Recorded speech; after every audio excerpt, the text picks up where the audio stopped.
এবারে আমি একা। উত্তেজনায় রাইফেলের কুঁদোয় রাখা আমার ডান হাতের তালু ঘেমে উঠেছে। এরকম সাংঘাতিক পরিবেশে এর আগে রিজুদা কখনো আমাকে একা ছাড়েনি। আজকে রিজুদার সঙ্গে আমার চেয়েও বেশি অভিজ্ঞ আর কেউই নেই। তাছাড়া আমার প্রচণ্ড উৎসাহ হয়তো এর আর একটা কারণ।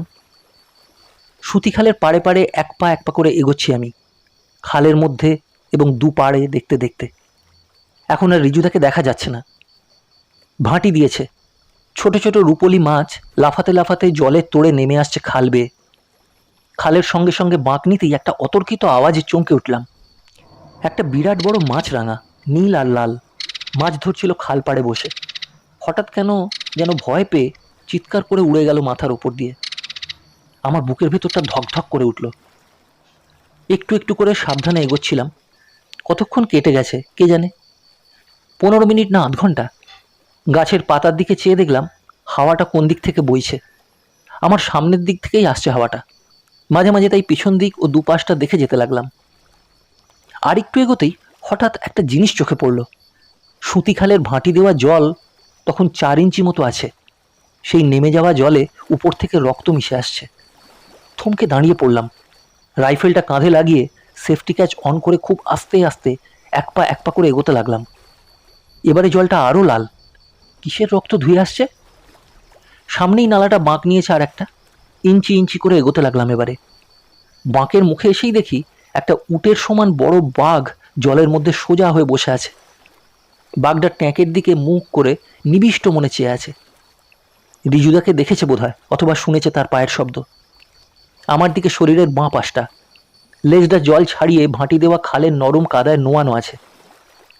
কাদায় জলে রক্তে বাঘটা মাখামাখি হয়ে আছে। 4টে 5 নম্বরই ফুটবলের মতো গোল মাথাটা, এত বড়। বাঘটার পেটটা ওঠানামা করছিল নিঃশ্বাস প্রশ্বাসের সঙ্গে সঙ্গে।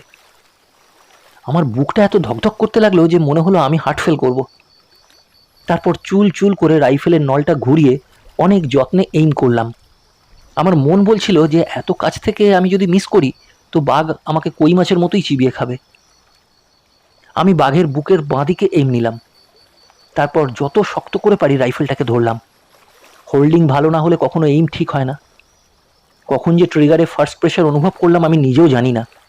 হঠাৎ যেন আমার অজান্তেই গুলিটা শব্দ করে বেরিয়ে গেল।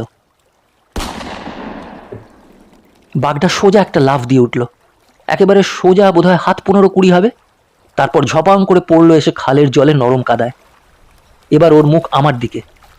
বাঘটা সমস্ত শরীরটাকে মাটির সঙ্গে মিশিয়ে দিল। ল্যাজটা একবার এদিক আর একবার ওদিক ফেলতে লাগলো শক্ত লাঠির মতো করে। নরম কাদায় লেজের বাড়ির শব্দ হচ্ছিল পথ পথ করে। কখন যে রিলোড করেছিলাম আমার মনে নেই, বোধহয় রিফ্লেক্স অ্যাকশনে। বাঘটা লাফিয়ে ওঠার আগেই আবার গুলি করলাম। এবার গুলিটা গিয়ে লাগলো ঘাড়ে। বাঘটা ওই রকম লাফাতে যাওয়া অবস্থাতেই থরথর থরথর করে কাঁপতে লাগলো। তারপর জানি না কতক্ষণ পরে ওর মাথাটা সামনের 2 পায়ের থাবার উপরে এবং কাদার মধ্যে নুয়ে এলো। আমি ততক্ষণে বাঘটার দিকে চেয়ে আমার সমস্ত ইন্দ্রিয় সজাগ করে দাঁড়িয়েছিলাম। বিশ্বব্রহ্মাণ্ডে আর যে কিছু আছে, আমিও যে আছি, তাও আমার খেয়াল ছিল না তখন। ঘোর ভাঙল প্রথম একটা লম্বা ছায়া দেখে। ছায়াটা পড়লো খালের মধ্যে আড়াআড়ি। তারপর রিজুদার গলার স্বরে। রিজুদা খালের অন্য পাড়ে বাঘটার ঠিক মাথার ওপরে দাঁড়িয়েছিল, রাইফেলটা কাঁধে তুলে ব্যারেলটাকে বাঘের দিকে করে। রিজুদা বলল, রুদ্র, সেফটি ক্যাচ অফ করে নে।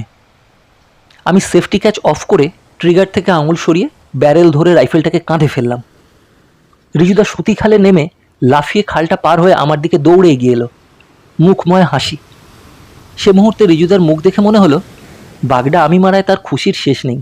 এরকম হাসি শুধু রিজুদাই হাসতে পারে। রাইফেলটা বাঁ হাতে নিয়ে ডান হাতটা আমার দিকে এগিয়ে দিয়ে রিজুদা বলল, কংগ্রাচুলেশনস। তারপর রিজুদা তার শক্ত হাতের এক থাবায় আমাকে তার বুকের মধ্যে টেনে নিল। আমি বললাম, রিজুদা। রিজুদা বলল, এবার থেকে তোকে সব জায়গায় নিয়ে যাবো রুদ্র, সব বিপদের মধ্যেই। তুই শিকারী হয়ে গেছিস পুরো দস্তুর। তারপর হঠাৎ উদাস গলায় বলল, গদাধর আর শাহজাহান খুব খুশি হবে। চল আমরা বোটে ফিরি, কিছু খেয়ে ওদের সকলকে নিয়ে বাঘটা স্কিন করার জন্য আসা যাবে।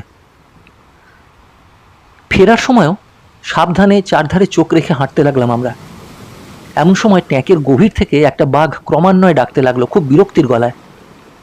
রিজুদা একবার ওদিকে তাকালো, তারপর জোরে জোরে পা চালালো। বলল, বেচারা, আমি বললাম, বেচারা কেন? গদাধরের বাবাকে ওরা খেলো, তুমি বলছো বেচারা? রিজুদা বলল, এ রাজ্যটা তো ওদেরই, পৃথিবীর সবটুকুই কি মানুষের?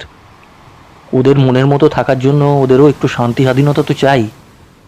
আমরাই রাক্ষুসে মানুষেরা রাইফেল হাতে মানুষ, চাষি মানুষ, জেলে মানুষ, মৌলে মানুষ, বাউলে মানুষ সবাই তো ওদের ঘরে এসে ওদের ঘর থেকে ওদের তাড়াতে চাই। সমুদ্রে ওদের ঝেঁটিয়ে বিদায় না করা পর্যন্ত আমাদের শান্তি নেই বুঝি? সবটুকু পৃথিবী যে আমরা মানুষেরাই শুধু ভোগ করতে চাই একা একা স্বার্থপরের মতো, ওরা বেচারা নয় কি? আমি চুপ করে রইলাম, কথা বললাম না কোনো। দূর থেকে বোটের মাথাটা সারেংয়ের কেবিনের সাদা রঙা ছাদ দেখা যাচ্ছিল। ওরা সবাই সারবন্দি হয়ে ওপরের ডেকে দাঁড়িয়েছিল। ডেকে শাহজাহান বুড়ো হাঁটু গেড়ে বসে নামাজ পড়ছিল। নরম রোদে ওর নতজানু ভঙ্গি, সাদা বুক অব্দি দাড়ি আর বাদামি চেহারা দেখে দূর থেকে মনে হচ্ছিল ও যেন কোনো দূরলোকের যাত্রী। ওর জন্য আমার বুকের ভেতরটা হঠাৎ কেমন মুচড়ে উঠল। অন্যরা সকলে নির্বাক দাঁড়িয়েছিল সারবন্দি, চিন্তান্বিত মুখে।